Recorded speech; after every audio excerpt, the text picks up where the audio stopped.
Had to make sure, man. You live there? You good? Live on both. On both? Yeah.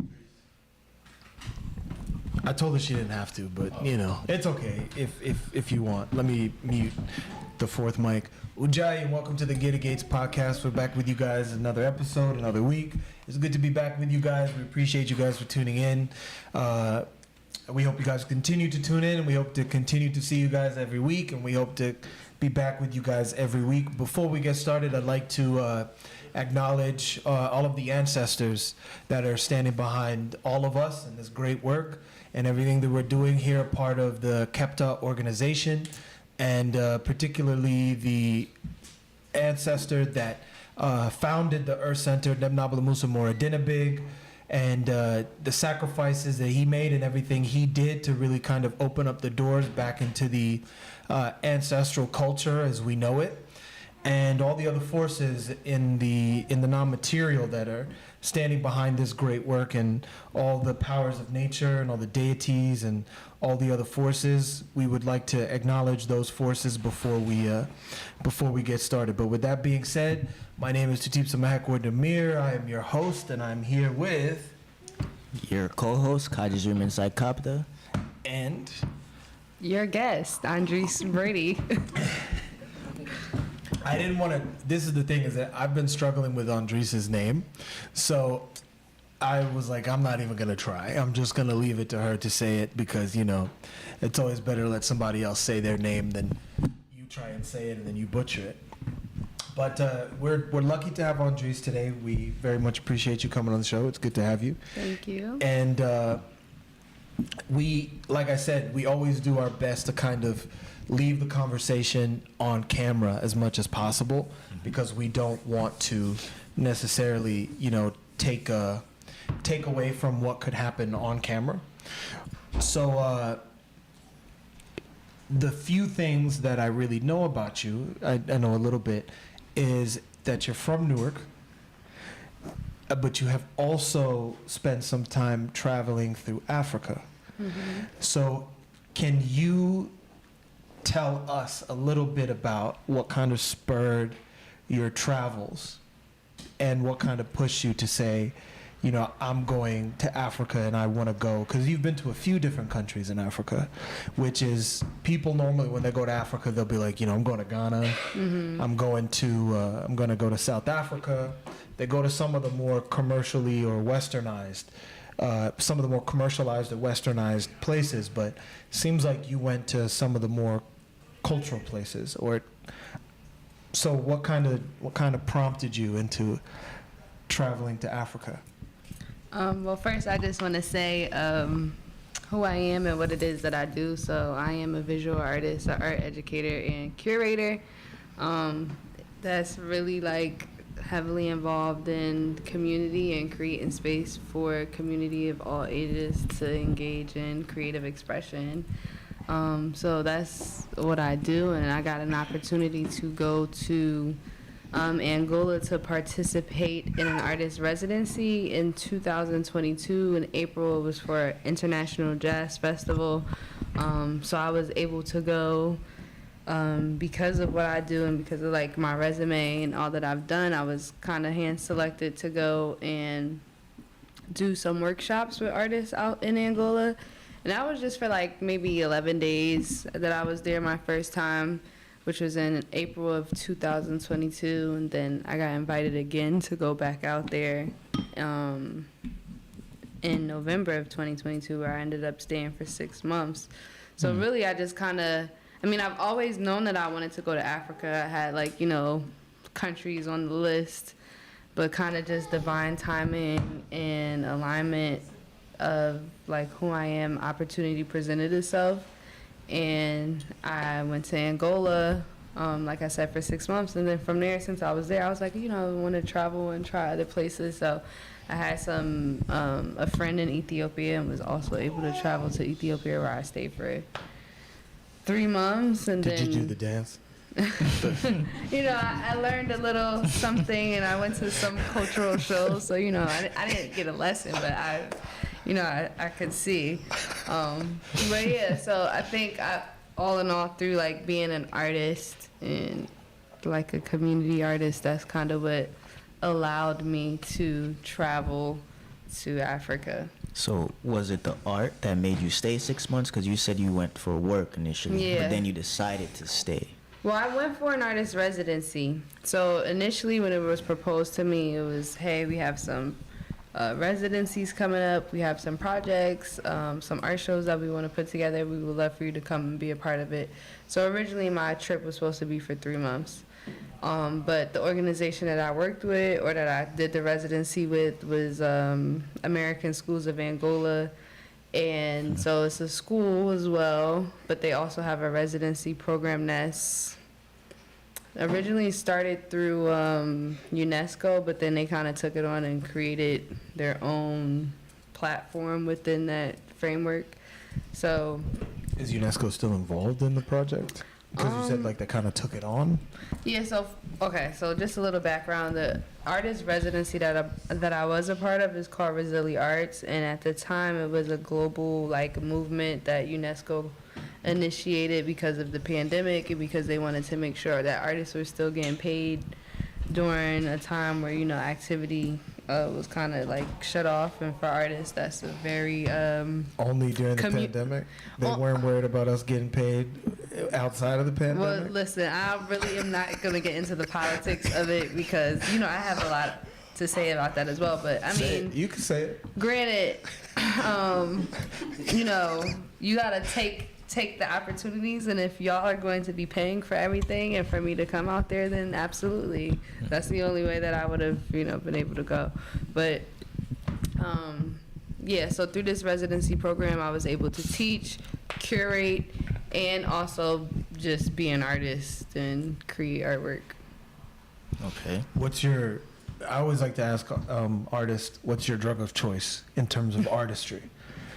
Because, I mean, you could be an artist, but then you could be a painter, you could be a rapper, you could be a designer.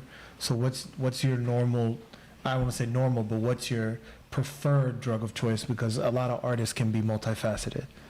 Do you mean, wait, What's your expression? What's your expression? Yeah, what's your expression? I'm an abstract expressionist artist, so I do a lot of abstract stuff. I don't where actually I'm mean, like, do you do drugs? No. Like, please don't answer that question. But it's a blend of, like, abstract, figurative, and I use a lot of text in my work because I want to be able to, like, communicate a message without, like, saying what it is, but, like, give hints and, So like, do you do clues. installations and all those kind of things? Have I done an installation? So then normally what's, like, the medium that you Medium, use? so I do painting, so most of it is stuff that's on canvas or paper. I also do a lot of murals, so I have a few murals throughout the city, and I got to work on a mural project that is in the new Terminal A in baggage claim. So In which airport? Shout it out. Yeah, Newark. shout it out. You're just like Terminal A. Newark Liberty International Airport, the new Terminal A. It is located in baggage claim on the first level. Okay. See, I didn't know we were talking to you. I would have done a lot more research if I had known that. Yes, and I knew that. Yes, I travel out of Terminal A all the time. Yes, of course. So it sounds like, you know, art is basically huge part of your life, and it's giving you a lot of opportunities. So I guess being from Newark, right, and then going to a place like, coming from Newark and then going to a place like Africa, Angola especially, has that affected your art, would you say? I feel like I'm kind of in an artist block right now because I'm trying to process everything that I've seen and trying to figure out where I want to go with it, because like I was just telling someone today, like I'm kind of like not really motivated here because where I was at, it was so like vibrant and you know, live, and you know, I'm looking outside my window and it's the beach, or like in Ethiopia, it's just like, just the culture is so different. And then you come here and it's like everything is structured, it's buildings, so I'm like in the process right now trying to really navigate like that switch, because I was gone for basically a year. You were gone for a year? Mm-hmm. And how long has it been since you've been back? So I was in Angola, I came back for maybe like 2 months, and then I went back again for a month, and I got back Someone maybe waiting a for few. you there? No. You said you came back and you went back immediately. Normally, No. I went back again for a Sound knows what I'm project. talking about. I went back for The a only thing that project. can kind of bring you back sometimes is when there's a heart waiting for you. Well, you know, it was a creative experience waiting for me. So I went for the Biennale of Luanda, and I went for a month. So I got back. Yeah, so you went to Rwanda too. No, the Biennale of Luanda. That's the like capital city in Angola. Is Luanda. Luanda. Luanda. Oh, the Biennale of Luanda. Yes. Oh, gotcha. Yeah. So, but yeah. So I've been back from maybe like I got back maybe a week before Christmas, and now it's like snowing in the weather, and I'm just like, oh, that's not too far at all. this is a mess. Get me out of here. Back into the America hellhole. is ghetto. It is. It really is. But no one thinks it's ghetto until they leave, though. Did you think it was ghetto before you left? I mean, I've traveled other places, so, and I'm also just, like when I was in high school, I was like a conspiracy theorist, what they call it. So I used to just go down the rabbit hole of like things that You're in America the was right doing, place. and I was like, oh, Okay. okay. So I mean, and then I've gotten to travel to other places. This isn't my first time traveling, but I've been to Jamaica, Baraka. to Brazil, a few other islands. So it's like you just see the contrast, and like, you know, things might be simpler in these countries, but it's like the quality of life is a little bit greater, I would say. And so you said you're kind of like going through a like a writer's block, or like a painting block Like of sorts. artist block.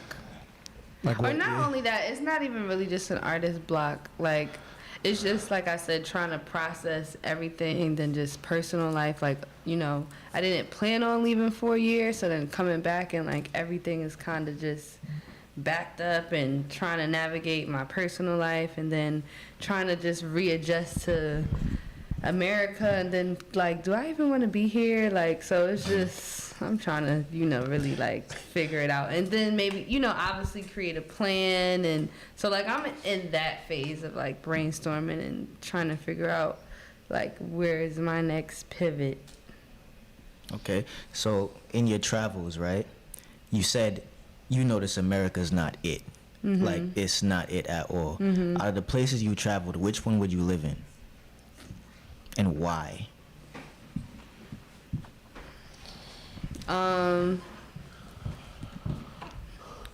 If I, like, okay, so I really loved Ethiopia, but I don't think I would stay there. It's a little too, like, traditional for me.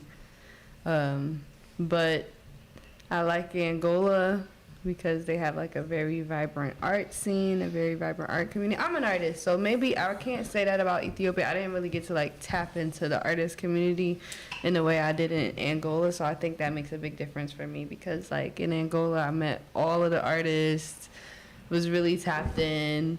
I mean, and then I love the beach, so Luanda is a beach city. It's right on the coast. The food is good. The parties are great.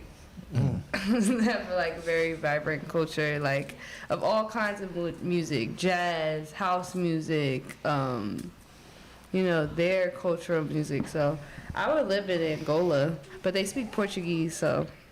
They speak Portuguese in Angola? Yeah, they were colonized by Portugal. That's one of the first stops. Angola and Congo. Yeah, sadly. It was all one at one point. Europeans, period. Because the Portuguese came first, and then they opened up the way for all the other BS. The Portuguese is the first to start the Atlantic slave trade. So then, what kind of this is great for me because I get to ask you creative questions, like process questions. What is it about your travels that has kind of interrupted your process? Because it seems like I remember one time I was at a talk and Elaine Stritch was talking. She's an actress. She's dead now. You know, I don't know where her spirit is, but shout out to Elaine Stritch and her spirit. Hopefully it's in a good place. Hopefully you've reached your ancestral vestibule. Don't know, but best of luck to you. But she said that change is not something that you particularly notice. Just one day you wake up and you feel different. Yeah. And so what is it about your travels that has made you wake up and feel different? Because we say, there's a proverb, an ancestral proverb, that the dust on the feet is different from the dust on the butt. So the dust from traveling is completely different in terms of how, when you're just sitting on your butt, and the dust that comes from that. Well, I would think, like, for me, so it's like a lot of perspectives, but I think the change that I'm noticing myself, like on a personal level, is that I'm a lot nicer when I'm not. Nicer? Yeah. I'm a lot nicer when I'm not in this type of very rigorous, high-stressed environment. And I didn't notice it until I came back, and I was like, damn, like, I'm a little bit more aggressive when I'm here. And it's like, I don't know. I mean, that was like really one of the things that I noticed, because when I was in Angola, when I first went to Angola, like, I'm from Jersey, I'm from Newark, so I'm like, I'm gonna address anything right then and there. But then when I got to Angola, I was like, oh, I don't really have to, like, I could just chill. But then when I got back home, I'm like, I feel like I'm in, like, it's like survival mode here. So it's like you kind of got to have a different type of attitude. And it's like, I don't really want to, like, live my life in that type of, like, struggle or, like, survival mode. Like, I want to be in peace. So I could just, walking down the street, hey, now I'm like walking down the street, I gotta go do this, I gotta go do that, and it's like, it's just a whole different, like, environment. I don't know. So do you feel like you've lost your edge? Because I mean, no. Do you feel like because the edge is there though, no matter where I'm at. It sounded like you were saying that you used to walk around with a chip on your shoulder, but then now, like, when you went to Angola, because I noticed this for the first time when I went back, is Baraka, is no one looks at you. Here. There. Okay. Here, people look at you. Go to the right, I don't say the right, go to the wrong neighborhood, people look at you funny. And you can feel it. Whether it's expressed verbally or not, or whether people come out and say it or not, it's expressed. Like, what are you doing here? Who are you? What brings you here? Whereas that in Africa, unless you open your mouth, no one can tell. Yeah. And no one will ask you. And no one's gonna press you. Like, no one's gonna press you or, like, attack you. I mean, I don't know what part of Africa you went to, because normally, like, Africans do press people. Well, I went one time, I'm not gonna lie. So I was, like, when I first got there, I had to do a project which was about curating and creating art around like this theme of 16 days of activism against women violence, and I'm like, I can't create the artwork if I don't know like what these people here are actually going through. So I was like, told my friend, I'm like, take me to the hood. I'm like, I want to see, I want to see the hood. I want to like actually talk to real people, because I mean that's where I'm from. I'm from Newark, so it's like, it's a difference from being downtown than being in the South Ward, or like it's a difference from being downtown. And did they take you? Yeah, so we went, and like you said, I guess like we obviously looked like we wasn't from there, but like nobody was like pressing us, like like. But then I was actually able to like do an interview with a woman and talk to her about the topic and things, so it was really nice. So then let me ask you this, because I'm interested in the fact that you said that now you have writer's block or you have like artistic block. So then have you sat down trying to do like pieces and then they won't come out? Or I mean, what's really happening? Like I've painted a picture a few days ago. For me, artist block is not really like doing it is the easy part. So I could create anything, like it's like I just sketched something today. But it's more so about for me, it's about being inspired, like to think of some concepts or like, like connecting the dots. Like, for instance, like as an artist, people say, oh, can you draw me?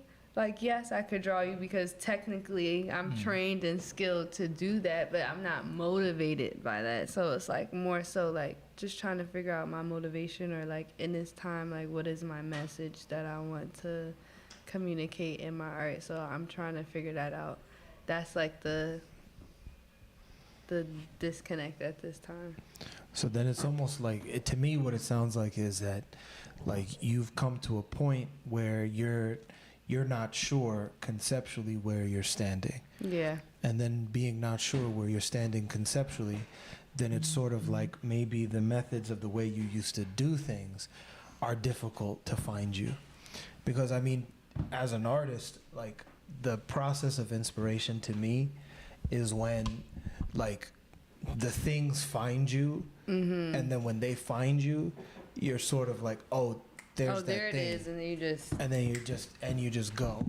So like right now I'm kind of just making connections and like contrasting environments, because I will say this, when I was in Angola, like no diss to my people here, but I really was just disgusted. Okay. You can diss like I was so disgusted by the stuff that we do here in America, and like just as black people, like this, like I'm in Ethiopia, and I was at the immigration's office because I was getting my visa extended, and I was there all day, like from 6 o'clock in the morning until like probably 4 o'clock in the afternoon. It was ridiculous, but.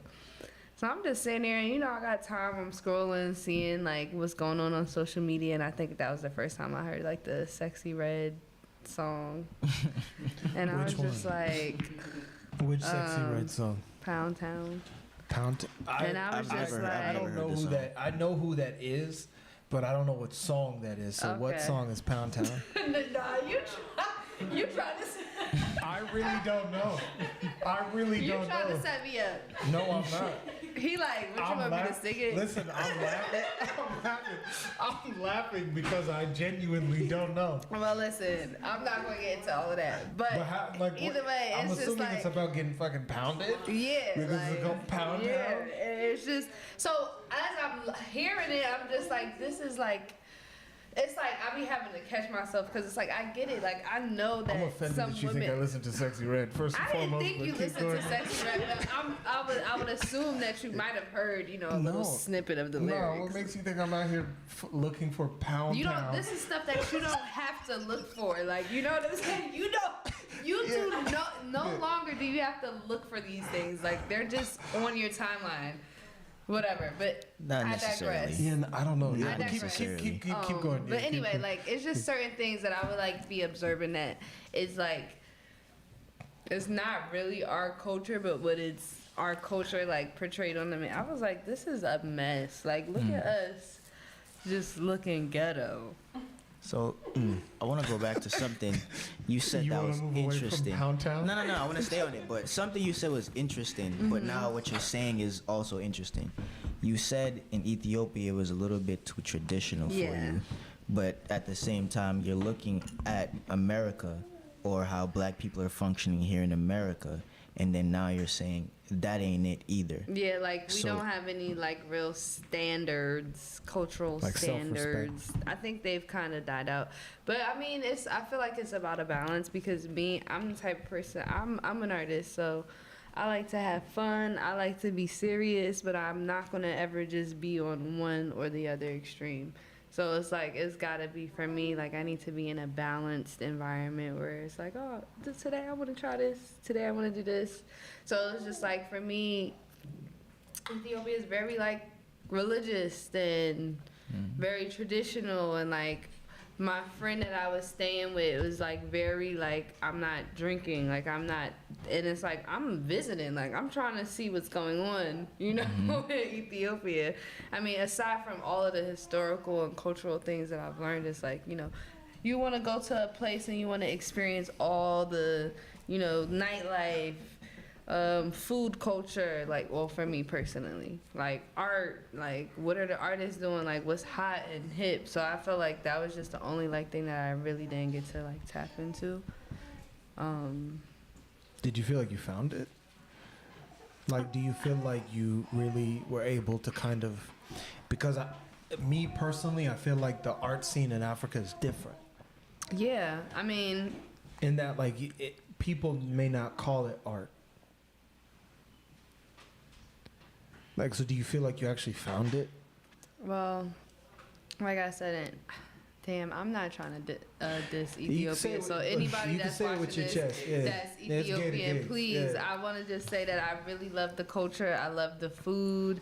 I do also love those traditional aspects that, you know, certain things are embedded in the culture, but also certain things, I feel like a lot of times those things could be like holding people back, like, or like detrimental. For instance, like somebody like was afraid, like a situation was like a daughter, she had locks and her mom wanted her to like put a wig on to go somewhere because locks is like rasta and weed, and it's like, you know, so sometimes when you have like these very old traditions in place, it's like it could be stigmatizing, and it's not even really the case. Like, I just want to have locks, like that doesn't mean I'm a pothead or a rasta, you know, or like the negative connotation. So sometimes I think like those things could put people in boxes and not like be open-minded to like the range that people have.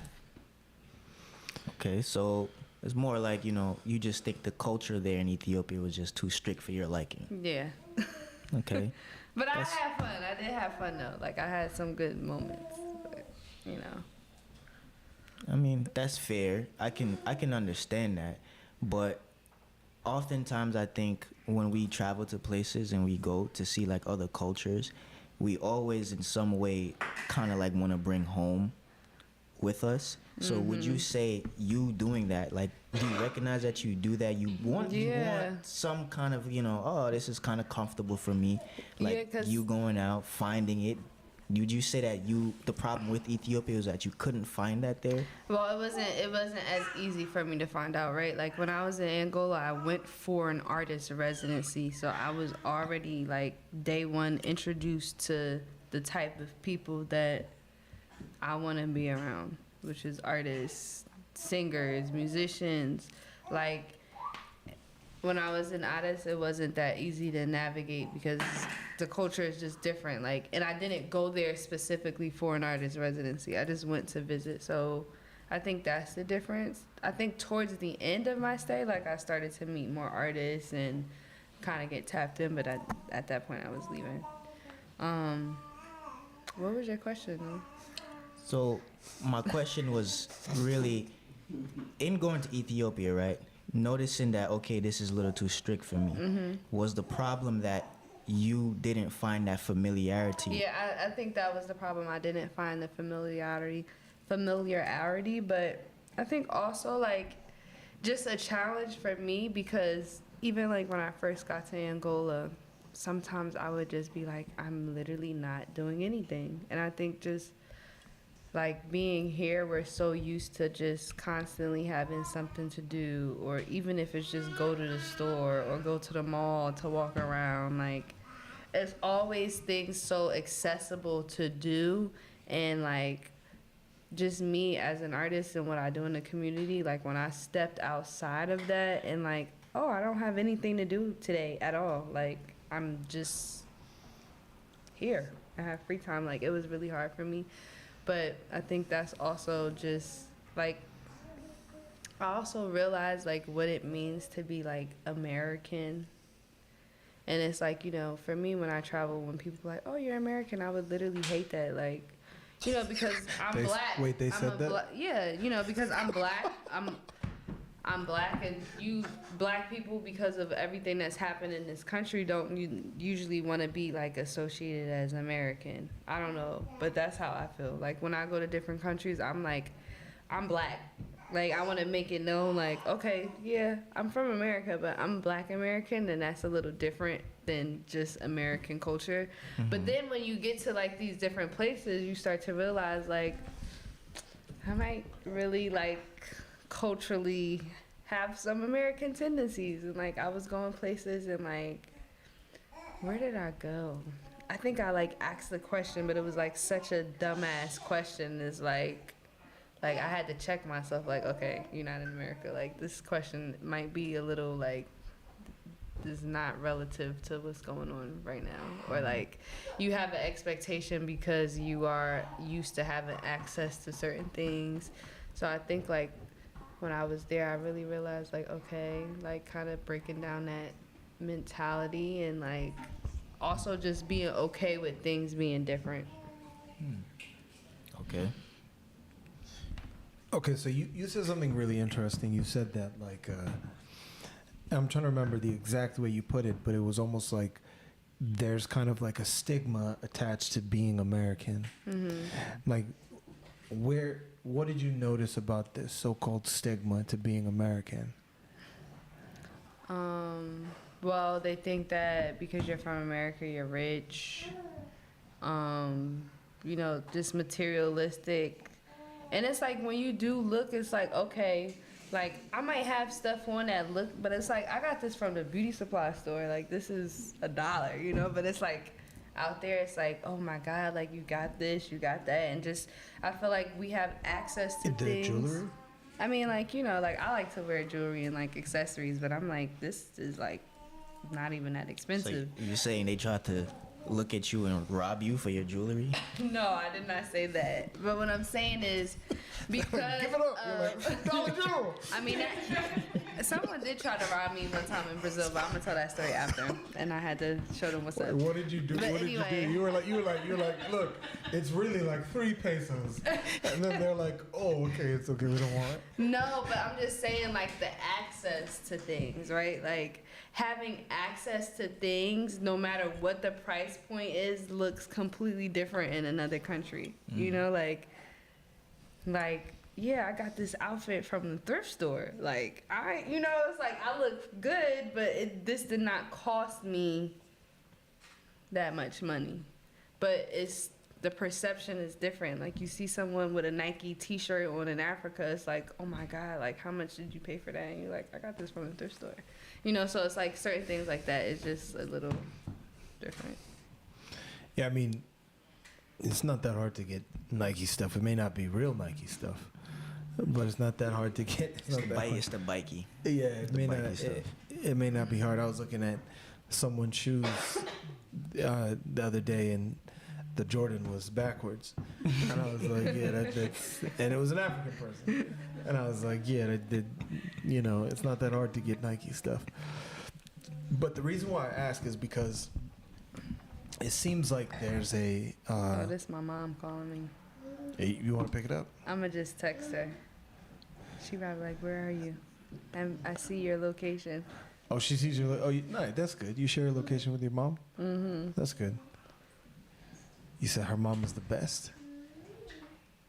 You said she's a DJ. Listen, your mom's my mother a DJ? is lit. Okay, she just started DJing. Is your mom single?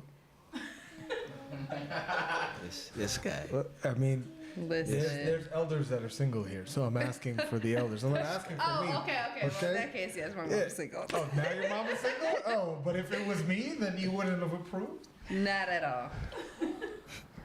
For everyone listening on Gate of Gates, let it be known. Andrece does not think I'm good enough for her mom. Okay? For everyone here in this room, let it be known. But yeah, so mom's a DJ. But And just an amazing person, artist, creative. Like, is that where you feel like you get your art side from? pretty much? That's nice. That's good. So then I'll let you finish before I hit you with the question I was going to ask. Go ahead, I'm ready. My mother said hi. Hey, Mom. Not from me, though. From the elders in the room. But anyway,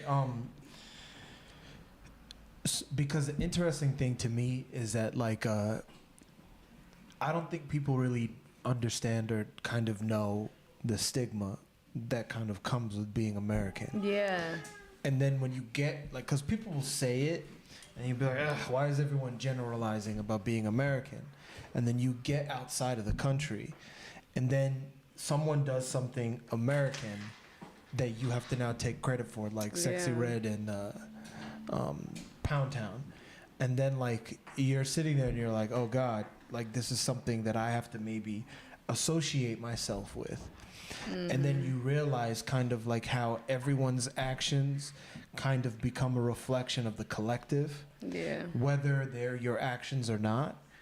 And then we kind of find ourselves in an interesting situation where other people that are part of like the collective, whether internationally, then don't want to associate with us. Yeah. And they're like, no, are you American? Okay, yeah, so then you're not African. Yeah, I think like the American way is very driven by like greed and power and ego. So like when you are in spaces, in African spaces, it's like a air of trying to like take over or take control. And I think like that is very American, or to be like very critical and be like, oh, this should be this way or that should be this way. Like, I think that's very American. And not only that, but like America as a country has caused a lot of harm in these places. So people look at them with the, side eye. But then on the flip side, when it's non-white people, like, someone like me, they're looking at it in an entertainment. Like, they're looking at it through the eyes of entertainment. Like, we've seen people like you portrayed on TV or social media. So it's like, you gotta be rich, or you gotta be cool, or you gotta be this, or you gotta be that, because like you're American and you're here. Like just the concept of American being able to travel, it's like you do have like certain privileges. So you gotta have to also be like careful and aware of that, because a lot of people can use it to like their advantage. But I think like all in all is just being aware of how you presenting yourself and not to like offend anybody. I think that's like the most important.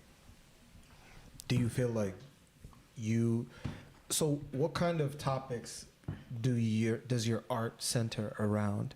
Like, what kind of expression do you find yourself kind of finding?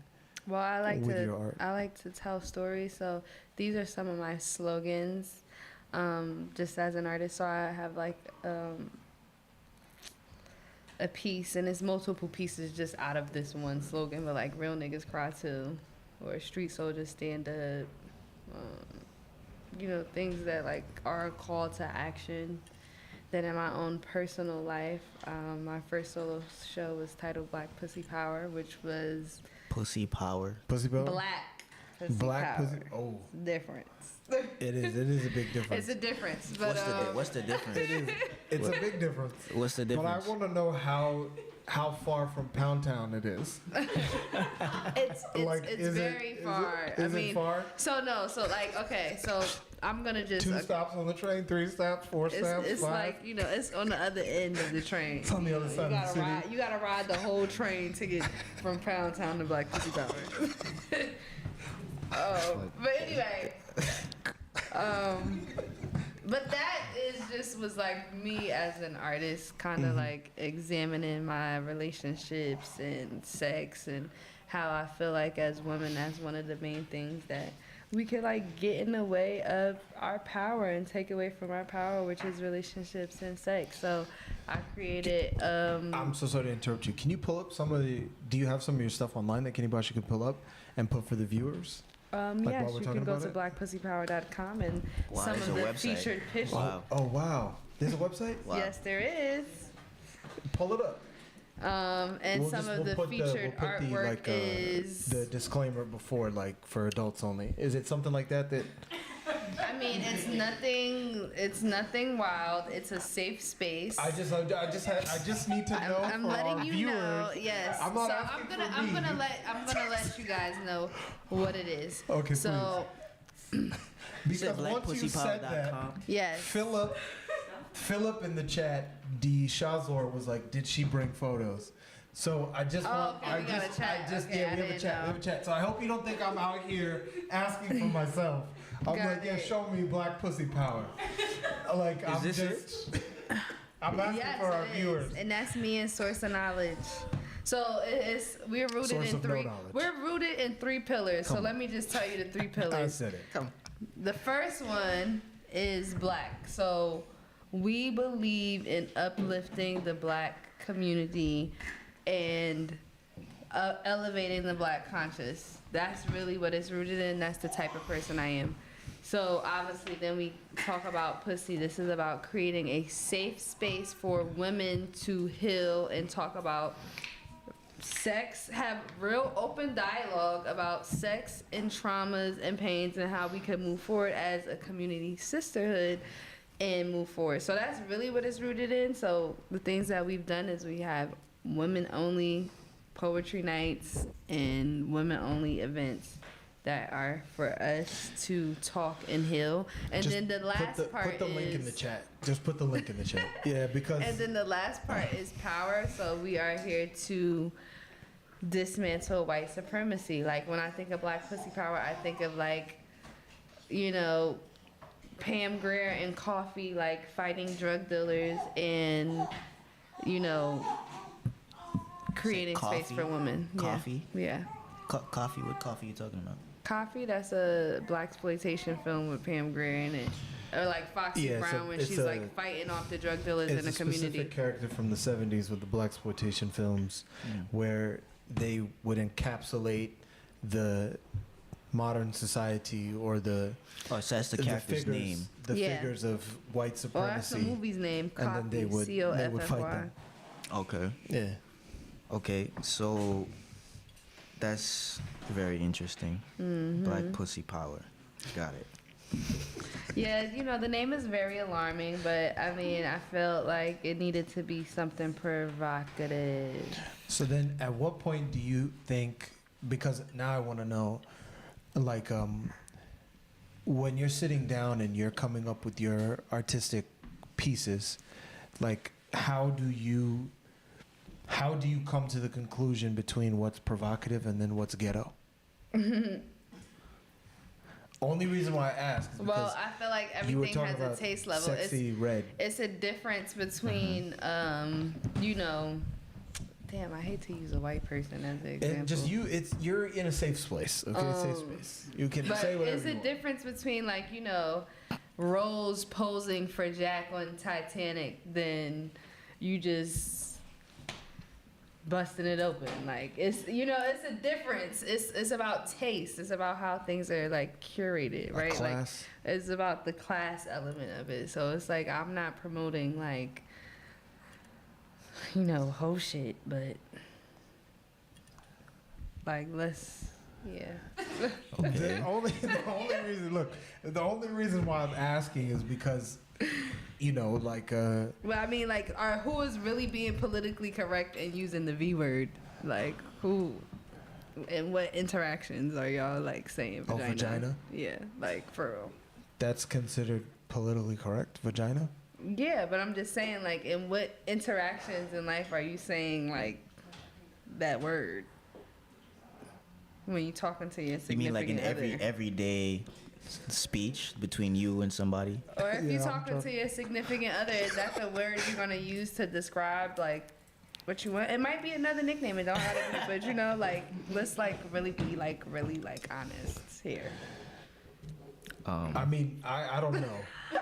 Because I don't necessarily, I'm not afraid of using any word.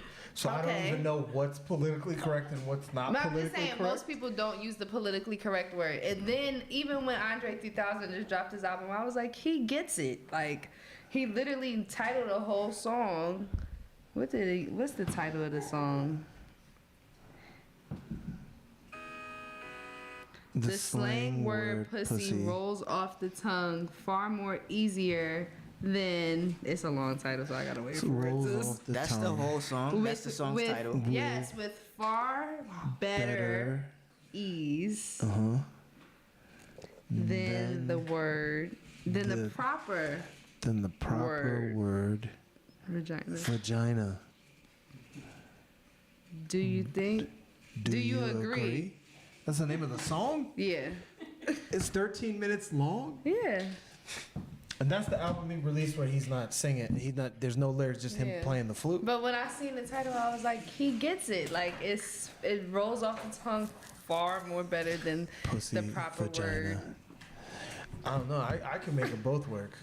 Listen, that's great. Yeah, like I mean, to me, I can make them both work. Okay. But the reason why I ask is because as an artist, I'm always interested in other artists' process.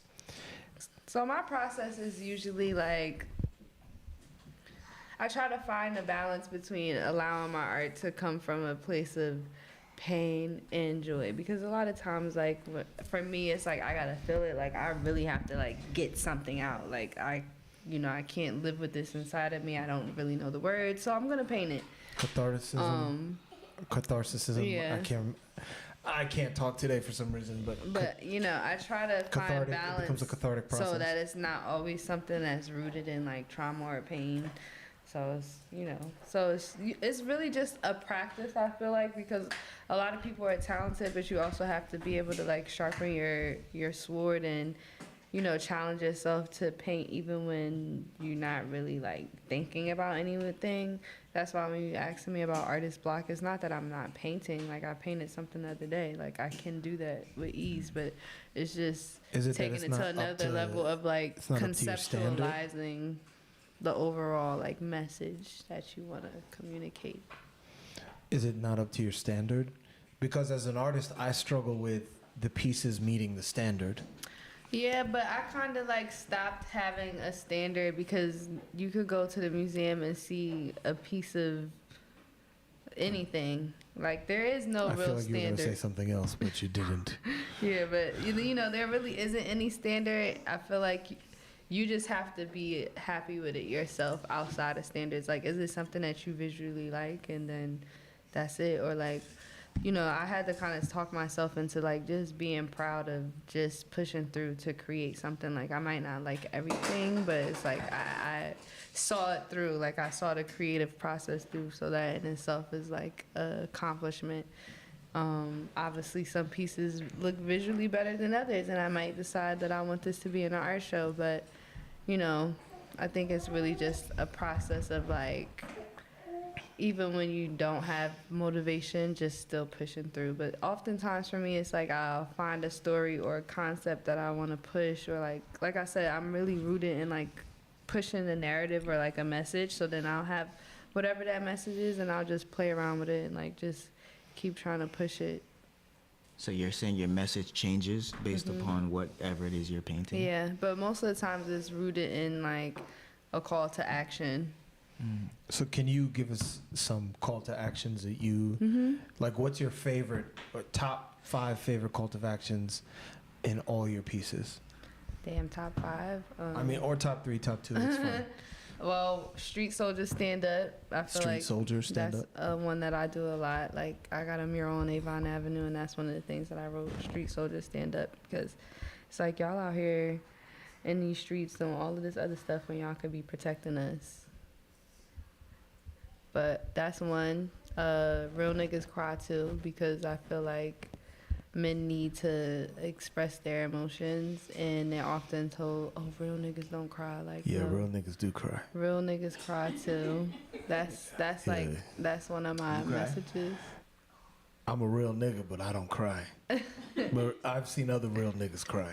But you know, I feel like this is like, and for me, a lot of people, oh, why are you saying real niggas cry too? Like, I'm trying to speak to the audience that it is that I'm, you know, speaking to. Like, I could say real men cry too, but is that going to really hit to my audience? Like, I'm trying to be relevant. So, like, real niggas cry too, just so black men could kind of feel better expressing themselves and knowing that it's okay for them to cry, or like smile, you're beautiful, or Nork needs you. That's one of the things that I like to say. Like, Nork needs you. So people like that. feel like, oh, it's like a call to action. Like, you know how Uncle Sam posters back in the day, like, we need you. Like, you know, so it's kind of like. Did you paint that too, like the Uncle Sam poem? No, not yet. No. I thought I kind of played around with a concept of it. I think I might have something like that in my sketch, but I don't really like the Uncle Sam reference. I got to figure out a different one.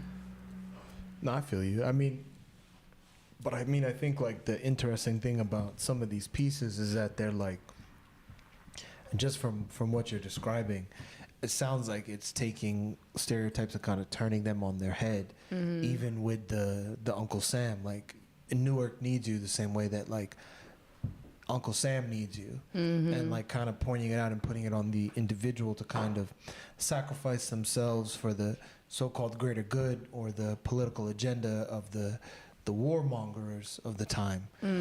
So I mean, to me, it kind of sounds like, you know, even where you're going with some of these things, where do you, I'm going to hit you with it, where do you fall in terms of some of the political climates, in terms of some of the wars that are happening globally? Oh, listen, I do not fuck with what Israel's doing at all. Like, I'm not with no type of oppressive behavior against anybody. And even when I was posting about stuff like that, people like, oh, you black, like, why you care? Like, because it's the right thing to do. And we need to realize that all oppressed people, this is divide and conquer tactics. That's why they want us to think that we different. Like, no, we all need to be on the same page, like, and be on the front lines. And another thing that I realized is that race really doesn't matter, because you got black people that don't give a fuck and will throw you under the bus, and you got white people that'll help you out. You know, so it's not really about race. It's about like people's morals. But I'm not with it, and it's just crazy that, you know, last year they had the nerve to be doing all that stuff to Kyrie Irving, and I don't even want to say Kanye West because he kind of pissing me off. I just think he's talking about a 40-minute apology Kanye to Jewish people. What did Kanye do to you? Oh, really? I personally love Kanye West, but this was like, out of all the stuff you doing, Kanye, you about to do a 40-minute apology video to the Jewish people? Did you like, watch the stop video? it. No, I I think didn't. he's just trying to save his life. Maybe It didn't drop yet. Well, maybe it's just like a catfish or clickbait kind of thing he's doing. Either way. I think he's just trying to save his life. But either way, I'm not with it. I'm not with none of that. And then y'all got the nerve to, like, y'all out here bombing Bethlehem on Christmas Day. Not that I care about Christmas, but it's like, look at what y'all doing. Then y'all got Jewish people in Brooklyn With the tunnels. Like, what are y'all doing? Like, what are y'all up to? But y'all got the nerve to be talking about everybody else. The minute somebody say something about Jewish people, oh, anti-Semitic. Like, no, I'm speaking facts. So I saw Yeah, I don't really like what's Teenage going Mutant Ninja Turtles. I saw on Instagram they said Teenage Mutant Ninja Turtles. And you want to know what's then they crazy? had like the Jewish guy coming out the tunnel like the Ninja Turtles. You want to know what's crazy? Because when the whole thing first started, I was actually doing a workshop. I was doing some stuff with these kids in Teaneck. That's like Tel Aviv, bruh. And one of the organizations that I was working with. Listen, I ain't gonna say nothing. They might be watching. I'm trying to get that back. Yeah, but you just hold on. You talk about they might be watching, but then you're Listen, like, anyway, I don't fuck with Israel and what they're doing, but then I'm now about you're. to tell you what happened. So I did a workshop with these kids in Teaneck, and one of the girls that was at the, one of the organizers was Jewish, and she decided that this was the right time to be talking about Israel and Palestine during my time that I'm getting paid for to teach. Long story short, I had to really shut her down. Who? I don't where remember was her she? name.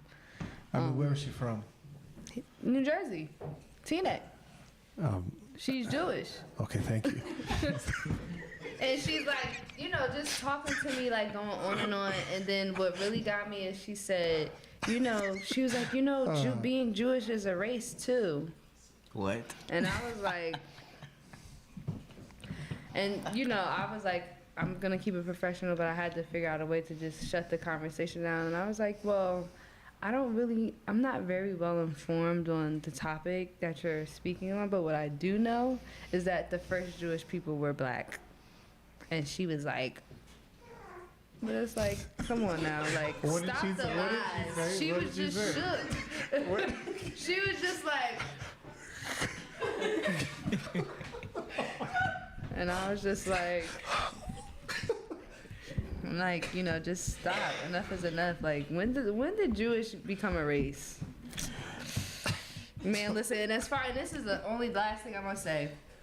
As far as I'm concerned, Jewish people have been colonizing and gentrifying people the whole time. They doing it in Newark, they doing it in these urban communities, and they just doing it on a global scale with mass turn to the weapons. side like Kermit.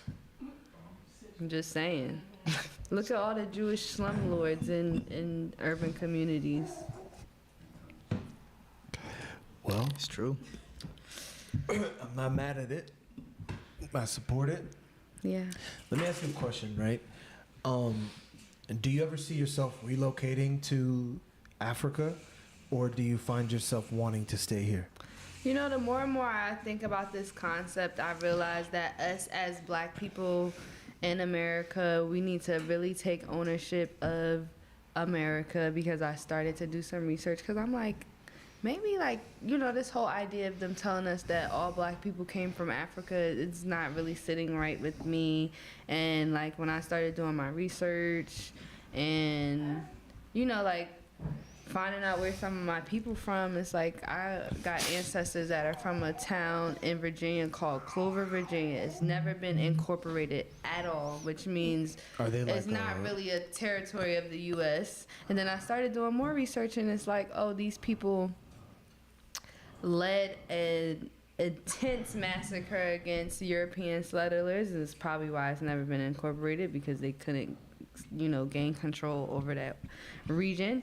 But it's the more and more I think about it, I'm like, we need to, no matter how crazy things get, we built this. And not only that, it was people here before they came. So who do you think was here? We were already here. It's just a paper genocide. It went from Native to Negro to Black to African American.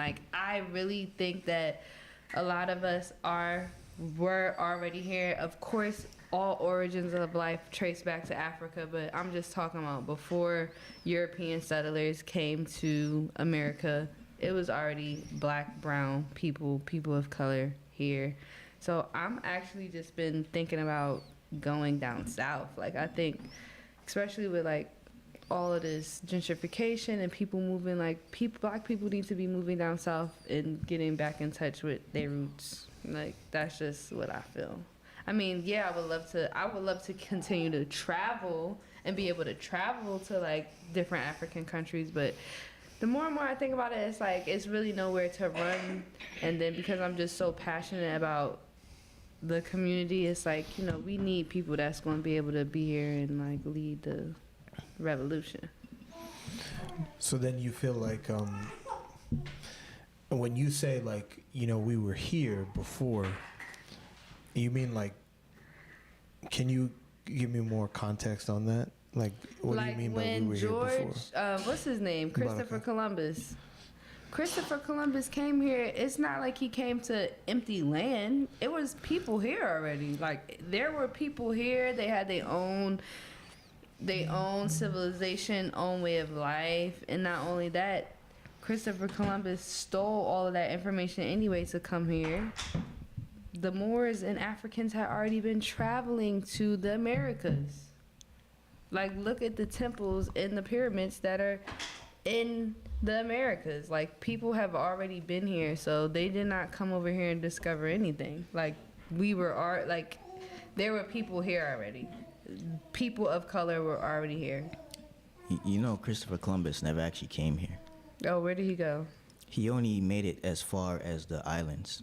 Oh. He never actually came here. Well, they see exactly my point. Paper genocide. They stay lying. No, they never. They don't lie. They never. No, I don't know any school that ever said that. No just say he discovered the America. Okay. They give him Well, they credit. give little context because they try to, you know, it's a lot of trickery with the words and language. No, I don't think so. I think that the problem is, you see, when you're in school, the teacher gives you bits and pieces of the curriculum in the school books, but no one actually ever on their own time reads the school book and reads the curriculum for themselves. So then we end up having this kind of weird mentality where it's like, oh, they don't teach me, or they lied to us and this and that. Well, it's not really their job to actually teach you the full thing. So a lot of the stuff that people are saying is not fully accurate, and then the people are saying, oh, they lied about this, they lied about that, but they never lied. The thing is, Europeans can't actually lie. A lot of people don't understand this. They can't actually lie because they even have spiritual contracts going back to the Vatican that led them here, as to them letting you know what they're coming here for, who they came with, and why they're doing what they're doing here. But again, even those things, people don't really kind of like, you know, really look into for themselves.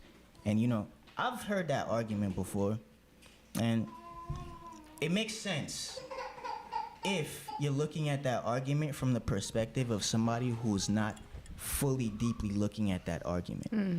Because when you look deeper into that argument, you will see, yes, absolutely, you're right. Africans came here and traveled here before, but so did the Chinese, so did the Vikings before any of the Europeans. That's a fact. They teach that even in their history in Europe, in Viking history in Sweden. That's a fact. Like, that's a known fact. But here in America, you're taught history through an American perspective because it has to be taught that way, because it's being taught to you by white colonial settlers. And it's only being taught to you by a specific group of Anglo-Saxon colonial settlers. But you even mentioned the Portuguese before. But it's very misleading. I will say that, like, I don't want to say that everything has been erased, but in terms of like paper genocide, it's just even the trickery of getting to the knowledge, like the trickery of how they're teaching the knowledge. Like, unless you're actually going into a deep dive, like a lot of this stuff is not just common knowledge, and that's the problem. No, it is, because there's records. The problem with the paper genocide argument is the fact that Black people and Native American people were not actually on the census until like 1700s. Right. So when people are actually looking back at these records and are trying to say, oh, look, this and this person, and they change it to this and they change it to that, well, the people weren't even on the records to begin with. But the problem becomes this. Like, you mentioned your ancestors who might have been in like a reservation, because that's really what you're describing, a reservation. Historically, yes, like I said, Black people have traveled here before. So there was connection between tribes in Africa and the native tribes here. But you have to kind of like make a distinction between the two people. But historically, there's been instances where those two people have intermixed or married. And even during slavery, I don't know if you know about the freedmen.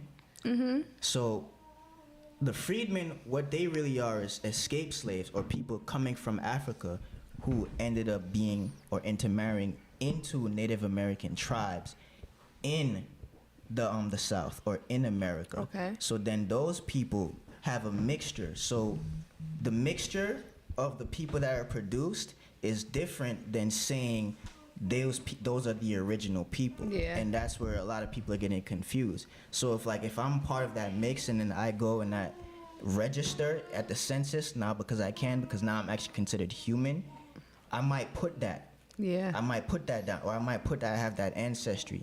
And that's getting people confused because people are trying to trace back their lineage, but they can only trace it back to so far.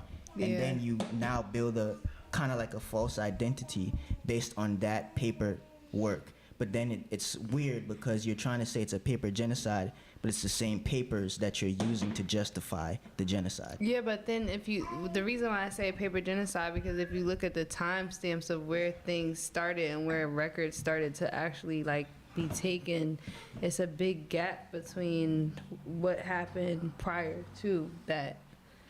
I mean, I don't know, I just think like based on the research that I've done, there has been like a intentional, I don't know what the correct word is, but it's been intentional for Black people not to identify as Native American, because look, you got $5 Indian. that's You not got true. white people that's claiming Indian. But that's not true. There's no misidentification with Black people who can identify as Native American, because there's actually Black people who, like I said, they know that they were intermixed and that they have family who are Native American. Like, I've seen people who look white. You would look at that person and say they're white, but then they have a family member who looks like me or looks like him, or looks like you, and then they also have a family member who looks like a Mexican. We're not too far off. Yeah, he looks Mexican.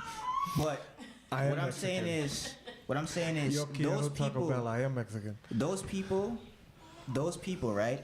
They already know that history of themselves. Now, you have a distinction you have to make between those people who know that, those people who have those relatives, and those people who are like, know that they're intermixed, and then people just simply claiming that. Yeah, I mean, There's a huge difference. And that's what I mean by like there's no real way to trace, because like when you look at Ancestry or you try to do your DNA or whatever, like they don't have enough Native American DNA to really. And why is that? Because certain They could just go to Mexico, South America, but and those Alaska. are not the real. Those are just like in Egypt.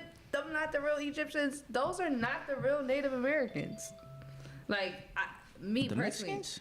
Yes, me I've met personally. people who speak Mayan though. That's great. I've never met anybody Black who speak Mayan. But what I'm saying is, if you look at historically the artifacts that have been left behind, these are Black people. Big what noses. artifacts? If you look at Mayan sculptures, they look like African people. They're very, very similar to how you look at some of the stuff that was in Egypt. Have you ever seen Samoan people, people from Pacific Islands? They have those same big nose and those features. Black is all original. And the same That's people. what I think. Yeah, the same people from Australia. There was a story about this. There was this tribe in South America. So, my son's mom, she's from Guyana. Mm-hmm. So, I know about Guyanese history a little bit, and I know Guyanese people's history, and I also know the history of South America a little bit because of them. So there's 3 races. Mm-hmm. There's the black race, which is people of African descent. There's the Coolie people, or people of Indian descent, and then you have the 3rd race, which is like Buck people. Buck people is what we would call Native Americans, Okay. the indigenous people. They still have tribes in the Amazon and in those places that live their ancestral ways and speak their ancestral language till this day. Those people never change. There's some of those people that never intermixed. Now, there's a story that I was watching.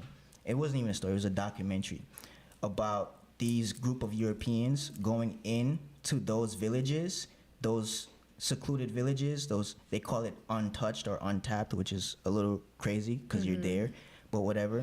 So they go into those villages and they study those people. And one of the people had ended up going to school so they could speak English a little bit. So they didn't know that when the Europeans were like quote unquote treating them, like giving them medicines, what they were actually doing was extracting their DNA. So they extracted these people's DNA and they traced their DNA and found that their DNA was actually connected to the DNA of people from Australia and the Pacific Islands. And then those same people who, when you trace their DNA back, they extracted it and traced it right back into like areas of the Middle East and going back into like Northern Africa. You can kind of see there's like a close connection. But what I'm saying is those people knew that history. So when the Europeans went to them and said, hey, we traced your DNA, they were upset because they did it without their permission. But then they also told the Europeans, what you're telling us about where we came from, our ancestors already told us in our ancient stories. So it's not like those people don't know where they came from. And those people are the same people that also populated not just South America, but Central America. And you have people who also populated the northern part of America, and they've been there for over 60,000 years. So then when you have black people who are saying, oh, all of this was only a black civilization, oh, it was only black people, oh, these Mexicans and these people who look like this in this specific kind of way are not the real people, or not the original people. But you've heard of $5 Indians, though, right? There's like black that's $5 a real Indians. thing. Yeah, there's black $5 Indians too. Because a lot of people don't know, historically, there's black people who had black slaves. And there's black people who, just like white people, who purchased land from the Native Americans and who purchased that title, purchased it just like the white people. There's black people who did that. So then this is where the discrepancies kind of come with that kind of argument. Well, I mean, I'm not a connoisseur, I'm not an expert, but my intuition tells me that these people who are indigenous and aboriginal to whatever land are people of color and melanated people. Oh yeah, I mean, they're all melanated. You can't really argue that. My only thing is, we have to be careful sometimes in trying to make everything a black thing. That's true. The same way, like you were saying, Americans have this way of trying to imposing things on them. We as black people don't realize we do that with everything, where we think everything has a white face. We think we're black and then we're having to kind of live by white standards, but we don't realize we've been educated by those same standards. So we kind of put the same kind of mentality towards other people. The same thing that white people did to us with Egypt is what black people are now doing to the native people with Mexico. Because here's the thing. Historically, yes, those cultures have been connected. Historically, we've always traveled. Historically, our temples, historically, we know that we send people out to those places to establish certain spiritual systems. But that doesn't take away from the fact that there was people there that we had to connect with. Absolutely, absolutely. I mean, I also want to say, though, like, I think, like, just for instance, just touching on the whole Mexico relation that you just made, or connection that you made. Not saying that these people that we see are not the original people, but I'm saying, like, come on now, let's show some range.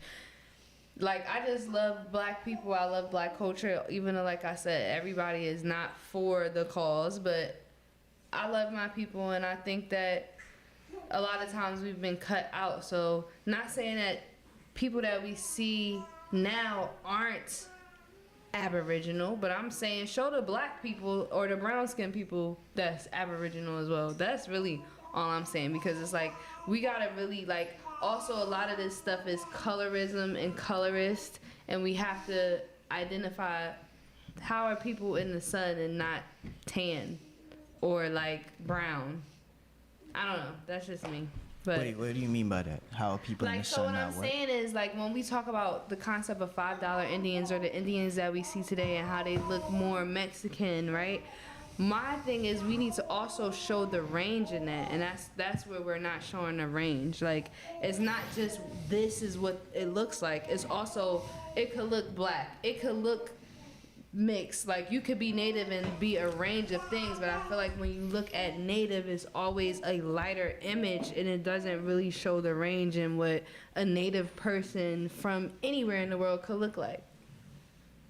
I mean, yeah, I can understand that. But again, it's not necessarily, the problem is not the skin. The problem, again, is the mentality that a lot of black people now are taking with the actual reality of the situation. Like, we're taking a mentality where we're being like our colonizers, where we're trying to colonize cultures by making everything completely black. I don't think, though, that nobody's trying to colonize cultures or take over. I think just because of what we have been through historically, it's about acknowledging our presence throughout history in different parts of the world. It's not, oh, I'm trying to take over and claim, and I think it's more so about the acknowledgement, because we are often left out in a lot of conversations, and we were there.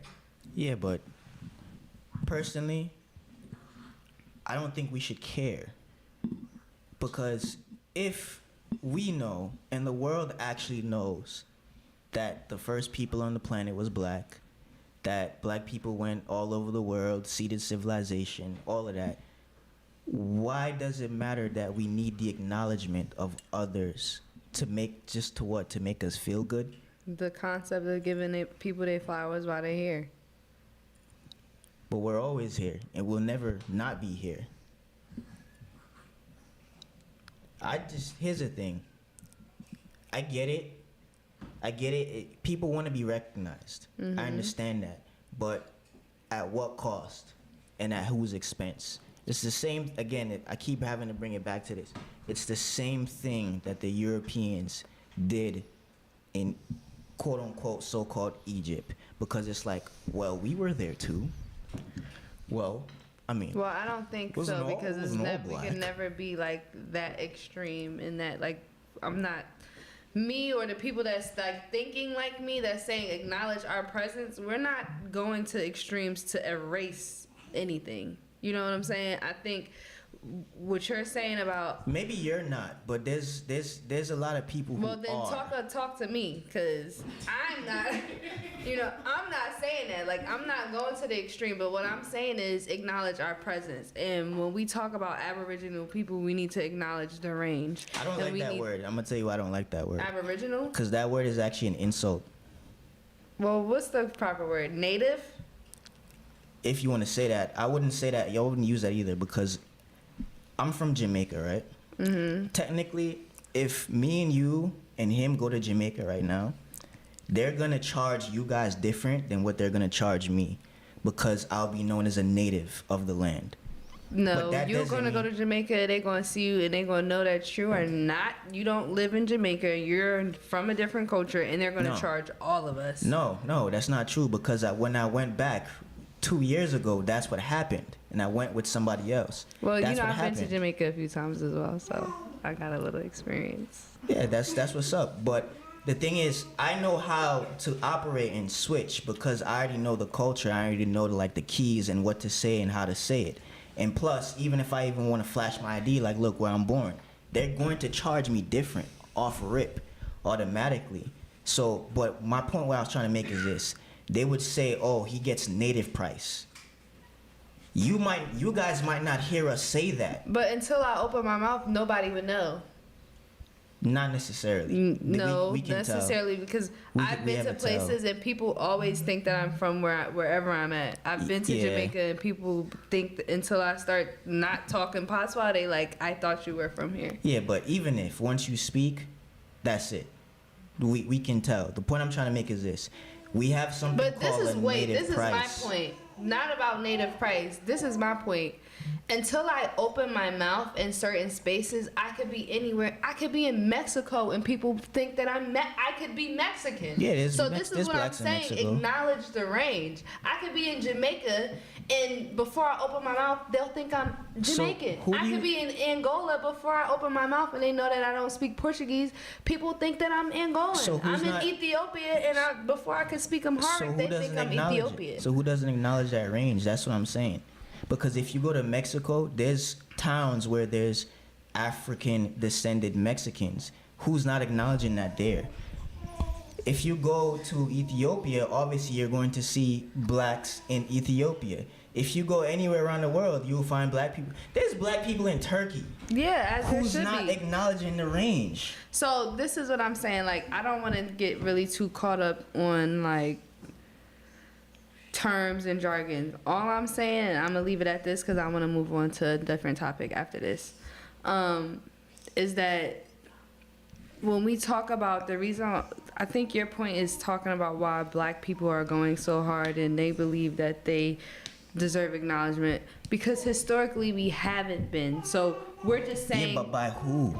white people, white supremacy. So you just want acknowledgement from white people? No, Why do you need that? I don't want acknowledgement for white people, but because of the systematic racism and colonization, imperialism, a lot of black people don't even know to place themselves in these places. So that's why it's important to speak on it and to teach about the range, so black people could see themselves in different cultures and different atmospheres and environments outside of just what they know. So then tell black people to travel, because this is, I really wanted to ask you this question, but I didn't get to ask this question. In going to Africa and seeing the culture, seeing the difference, feeling what you were feeling, do you think black people can actually, truly have that freedom that you were talking about with black pussy power, actually truly have that power without experiencing black culture outside of this bubble in America? I mean, yeah, like, I think a lot of, like, I think culturally, like, anywhere that I've been, like, I could be in, for instance, Puerto Rico or something, right? But there's just certain things and qualities that, if you want to call it oppressed people, people of color, it's just certain things that we know. It's just certain codes that we know. So, like, when I'm in Angola, like, the street code that's in Newark is very similar to the street code because it's just certain things that we as a people do, and that's whether that's native people, oppressed people, people that are colonized. We have a different understanding of the world than people who have more privilege. So I think, yes, black people need to travel more, but this is me saying it, and this is why I'm saying that there is range and that we are in all these spaces, so people are inspired to go travel and find out more, because a lot of times people don't know, so they don't want to go find out. And that's beautifully said. And I think another issue that I have, well, it's not even an issue I have personally, but it's actually just an issue with the fake Aboriginal movement, because even calling it that is already showing that there's a lack of understanding of what is even being said. But the issue is this: it's putting people more and more inside their colonial box, and they don't realize it, because now people don't actually want to experience those experiences and gain what they need to gain by leaving and traveling. No, I think by saying that you just came from slavery and X, Y, and Z, that's very limiting, and that's putting people in a box, because when you then explain it in the not everybody knows that. Not everybody knows that. So when you are taught a specific way and institutionalized in a specific way, that your basic education is coming from white people, white supremacy, and this is what they're showing you, and they're not showing you that you're in these spaces. That's why it's important to claim and say, no, we are here, we were there, so people can be inspired to see other places. Because I guarantee you, if I was taught in school that it was black Mexicans or black Turkians or whatever, I would have had a different worldly perspective. But because I was not, you don't think outside the box and think that you could be in other places. And that's why I think a lot of people that are proud to be black or are about black liberation, that's why they speak so strongly about them being in other places, so they can wake people up, because black people don't travel. Most black people only want to go to the Caribbean. But most black people do not go to Africa. If that. And if you're thinking about in terms of like where people are traveling to, so you have to be able to constantly remind people that you were here. And that's why I think the range is important, because black people might not think about going to Mexico, but then when you learn, oh, they have statues and pyramids in Mexico that are kind of similar to Egyptian tombstones, pyramids. People might be more inclined to say, oh, well, I can't get to Egypt, but let me go to Mexico and see about what was there. Or let me go to Jamaica and find out about what was there. Like, that's what I'm saying. It's not about black people taking on the oppressor's mentality and trying to say, oh, we were here, we were there. There is no, like, black people can't be oppressive. Black people, like, we don't have the political power to be these things that you're saying, like the oppressor. But I think black people are just excited to now realize that we are in other spaces and to share that with other people, so other people are inspired to travel places. Because you probably would not even think that it's a black community in Italy, or you might not think that it's a black community, like people that have been black for centuries in Italy. But once you learn that and learn, no, we were here, we are in all of these spaces, you might be inspired to go and find out. Yeah, that's all beautiful, and I love that, and I want that, and I wish that for all black people. But again, I'm not attacking that. I'm only addressing that there's a situation in which there's groups of people who are leading the same black people you're talking about. You're trying to like get to like wake up and like travel. There's groups of people who are leading those same people down the wrong path. Well, like, I ain't those people. I don't know what they talking about. Like I keep talking about this. I had a guy who told me that the reason why, because I asked this question, I was like, bro, if you really believe that you're like Indian, like native, like quote unquote Indian, I mean like, we would say like an Amerindian person or a Taino or Arawak person in the Caribbean. That's what we would say. Here it's Native American. But if you really believe you're that person, why is it that when you try to sell this to people online, you still are using images of the people with the straight hair? And then when you use images of black people, the images are images of people in Africa that you now took and recreated, because that's what they're doing. They're taking Canva, they're taking Photoshop, and then they're changing old African images drawn by Europeans and then reprinting them and then selling them online. Well, I don't know about these people that you're talking about, but I try to give everybody a little bit of grace, because we all just trying to figure it out. Like, a lot of people don't know, and we just trying to figure it out. And a lot of people are trying to do it the best way that they can. So I can't fault anybody that's taking initiative to educate themselves or educate the other people. The information might not be correct, but that's the part of the journey of being a scholar. Like, you're not gonna get it right all the time. Like, you may be wrong with this hypothesis, or this experiment might not be right. But if you keep going, eventually you'll like get to whatever you're looking for. So I don't even like to like get into what groups of people are doing, because everybody trying to figure it out.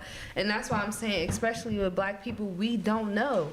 Like, I was in Africa and people are asking me, where are you from? No, where are you from in Africa? I don't know. A lot of people are on a quest to find out, to figure out. So it's a lot of misinformation, it's a lot of relearning, and people might not be right.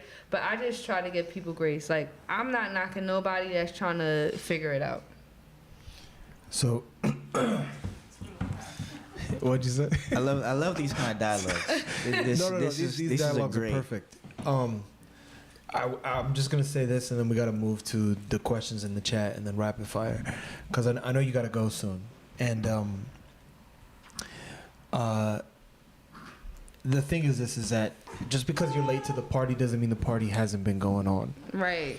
And with that being said, there's a lot of misinformation even in terms of our origins. And there's a lot of misinformation in terms of where we come from and where we actually are going. And I think that,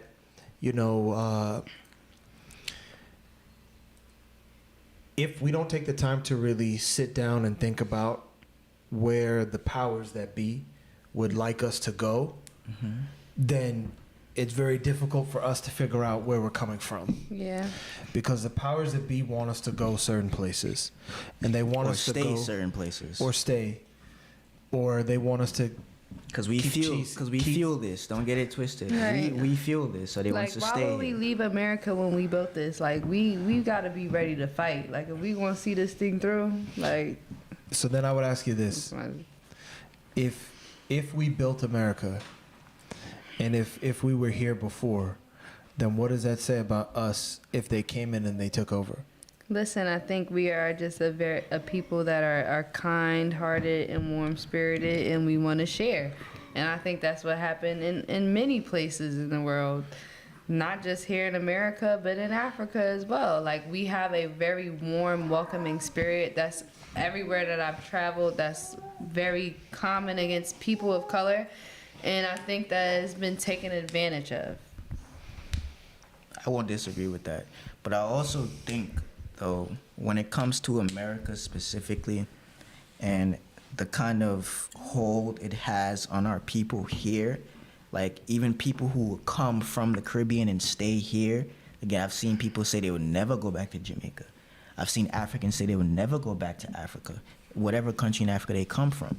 Like, I worked with a guy from Senegal today, and he said the same thing. But you gotta understand, like, if you're coming from a place where, like, you don't have running water, and, like, it's all about contrast. Because I would, like, one time I was in Angola, and I went on a trip, and I literally had no access to running water. In the first few days, it was okay, but after a while, it really, really started driving me crazy. Like, I was like, yo, I can't do this.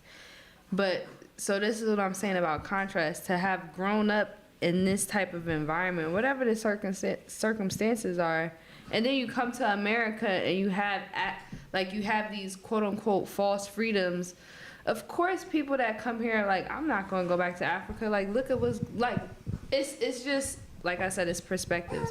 People there, there's so many people that want to come to America. It's so many people that want to leave and go to Africa.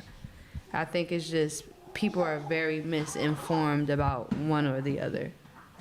I could agree with you on that, but in leaving and coming back to Jersey, where you're from, wouldn't you say the experiences that you've gained, you don't want to put that here and help others who don't have the same experience with that experience?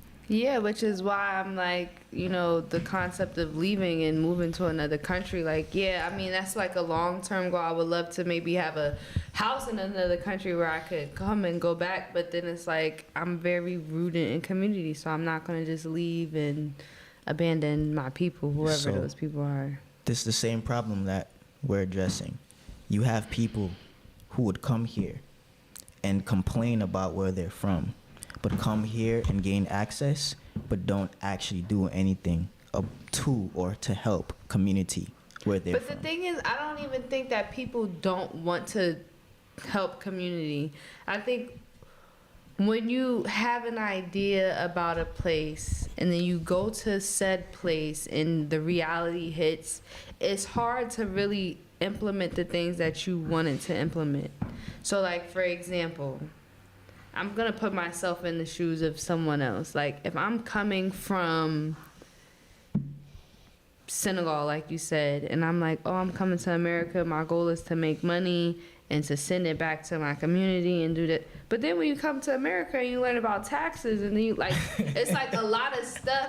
That's what I'm saying. You have to really give people grace because people really just be trying. Like, people would just be learning. Like, you could have an idea in your head and it could seem so clear and streamlined is just so.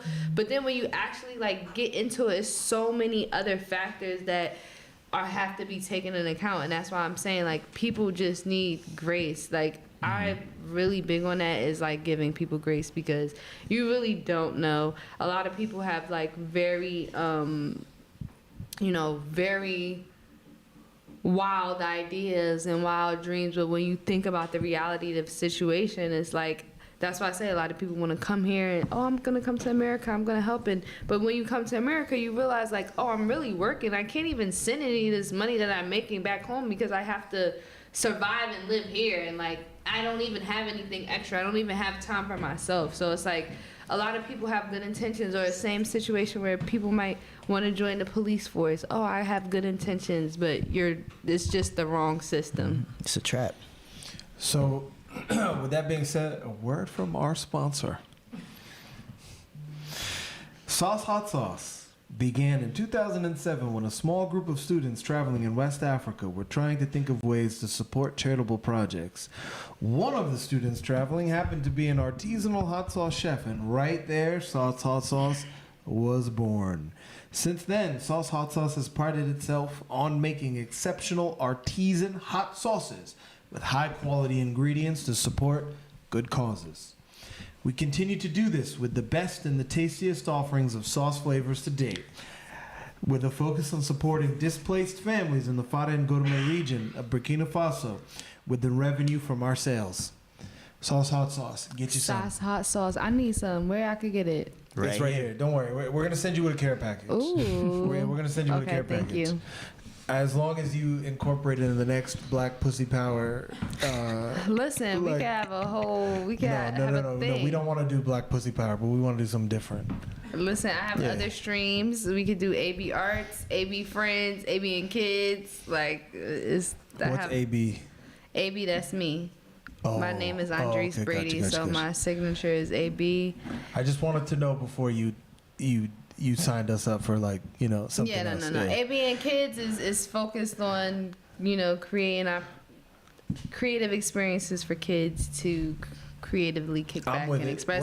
And then AB and Friends is the platform for the 21 and older adult activities, but is also rooted in art and creative expression. No, we're gonna sit down. Okay. We're gonna talk because I wanna talk about some projects and I wanna talk about some things. We're gonna do that off camera. Okay. But with that being said, we're gonna get into some of these questions. Okay. Let's get into it. So sorry, I'm trying to scroll up.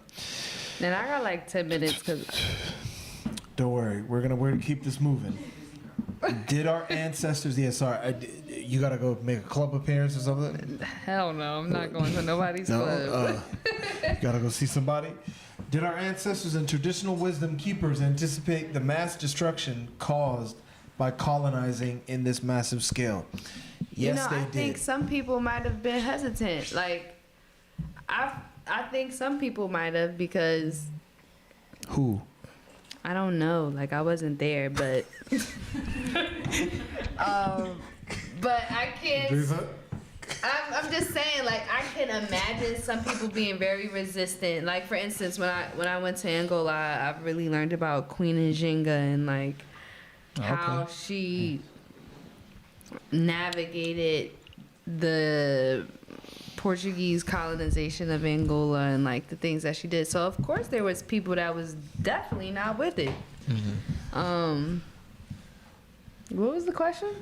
Like, I'm trying to figure it out because you were like, "No, I got this." yeah, I You were had to "Sit I was back." like, wait, I need And to. I'm like, "Oh, I'm like, hey, you got this." Is there a pushback on what? No.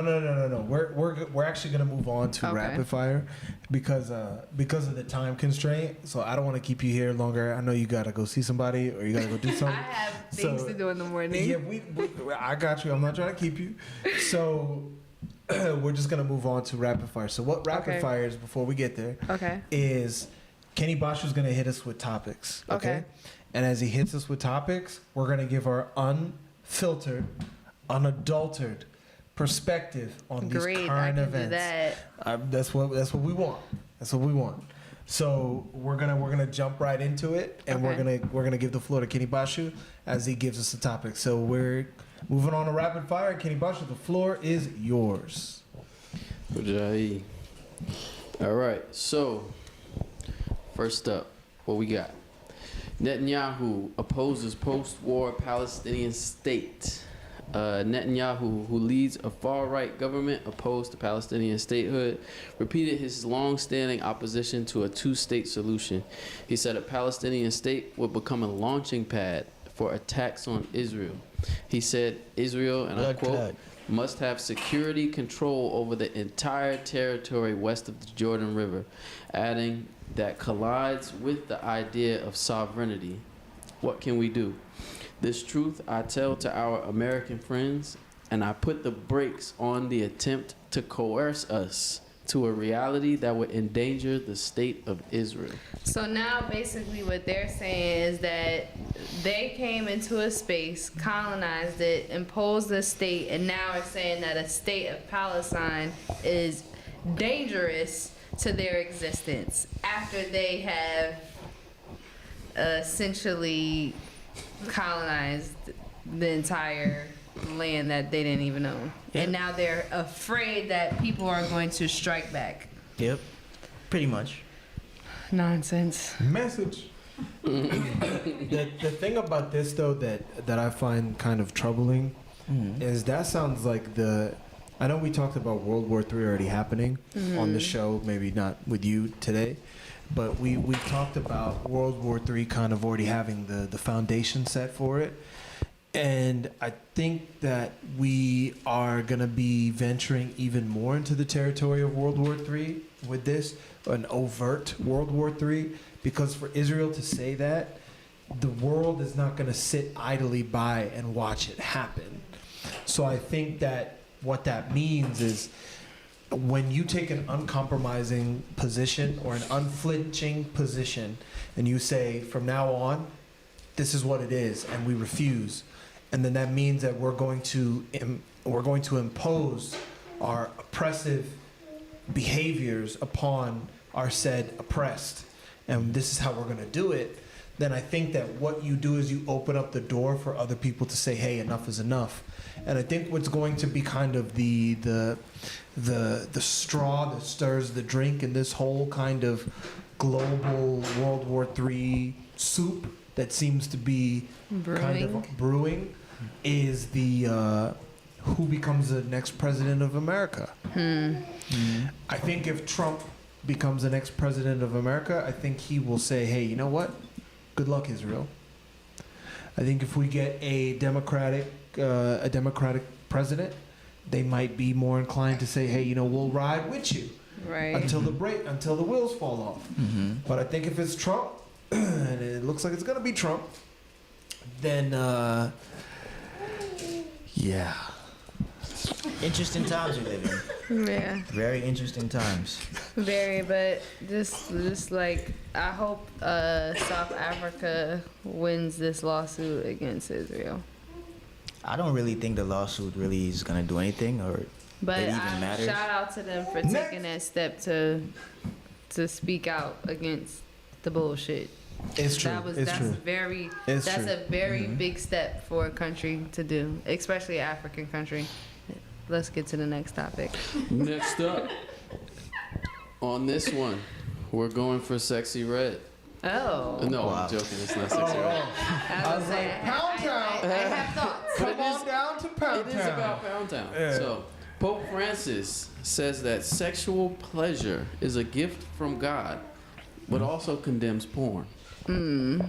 So, in a recent conference, Pope Francis says sexual pleasure is a gift from God, but warns Catholics not to engage in pornography. The 87-year-old religious leader told crowds outside the Vatican Wednesday, 87? sex was something to be cherished, but it is ultimately being, quote, undermined by pornography. We must defend love, he said. Winning against the battle of lust can be a lifelong undertaking. Period. The Argentina-born religious leader said, satisfaction without a Got something to relationship... say against the battle of lust? Hold on, let me finish. Satisfaction without a relationship can generate forms of addiction, and that lust leads to a dangerous vice. Continuing his screed, the pure of mind and body pontiff added, lust ponders, it robs, it consumes in haste. It does not want to listen to the other, but only to its own need and pleasure. Lust judges every courtship a bore. It does not seek that synthesis between reason, drive, and feeling that would help us to conduct existence wisely. I have one question. Who is he writing his speeches? Or did someone else write that speech? For 87 years old. Yeah, because I think someone else is helping him. that sounds too poetic. Well, I don't know. There's no will way you say can this. I don't know. politicize Apparently he sexual drinks. desire like Apparently he that. drinks a lot of blood, so might keep him young. I think porn is very detrimental. Like, it's probably one of the worst things invented in this century because it's so unrealistic. Where does I have to ask you? And like he said, this is one of the first rules of Black Pussy Power. I'm gonna just I was like. gonna ask you, I'm like, where does Black I Pussy was just Power gonna interject. I was just gonna interject. The first rule, I had to create rules for myself and my friends because my friends would be calling me, telling me stories, and I'd be like, "Girl, what are you About what? doing?" About Black Pussy Power? Just about nonsense. So the first rule of Black Pussy Power is rule number 1. Uh-huh. Don't give up that pussy until you have what you want first. And I Okay, feel like a lot of hold on women one are second. looking for love, Next. and they try. I'm just gonna stop because I know you got somewhere to be in the morning. Yeah. I know you got somewhere to be That's in the the first morning. rule. So yes. Thank you. So, Yes. listen. We'll go into the other. We'll go into the next rules. I'm choosing love Okay. over pornography. Yes. Don't want pornography. Let's restore Great Black love. Transitions. Next up, Massachusetts tells residents to open their homes for illegal migrants. No. So, Massachusetts officials are seeking residents willing to host newly arrived families in need of shelter. Hosts are asked to provide a room or apartment for a few days until longer-term accommodations can be arranged. A significant portion of the families in need of housing in the state are new migrants. Mainly of those arriving in Boston have fled violence in Haiti and traveled through other states before coming to Massachusetts. Oh. What do you guys think? Well, if they're Sounds Haitian, like then we might be able to make some arrangements. Wait, what? So wait. Don't I come thought to you were my saying house. like Ukrainians or some No. shit. Don't come to my house. So if they weren't Nah, Haitian, this ain't you Israel, weren't with nigga. it? Hell No, nah. they Haitian. Come This on. ain't Palestine. Don't come to my house. But it sounds like they're taking a page out of the Israeli and the Palestinians because they're taking other people's houses like the Israelis and then calling it Israel. Next! All right, last rapid fire topic for tonight. Chinese lab crafts mutant COVID-19 strain Oh, with God. 100% kill rate Damn. on humanized mice. Okay. What? Wait.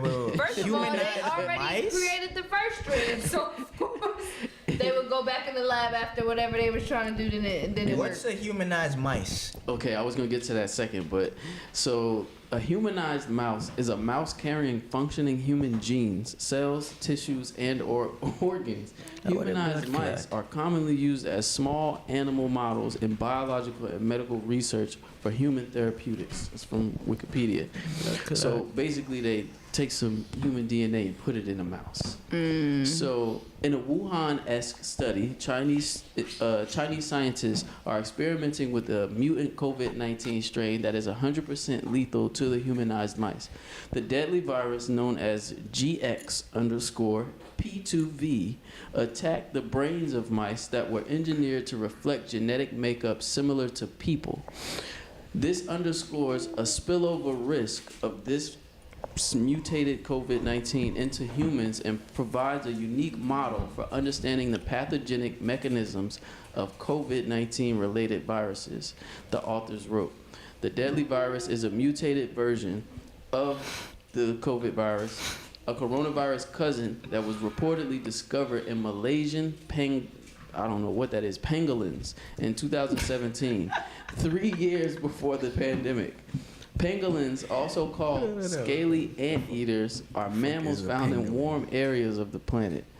All the mice that were infected with the virus died within just 8 days, with Sheesh. researchers noted a surprisingly rapid death rate. This is a pangolin. Well, as long as you got vaccinated, you got your Moderna jab, you got your Johnson & Johnson jab, you got your Pfizer jab, Boosters. you got your boosters, 3 you're of them. wearing a mask, you got 3 boosters.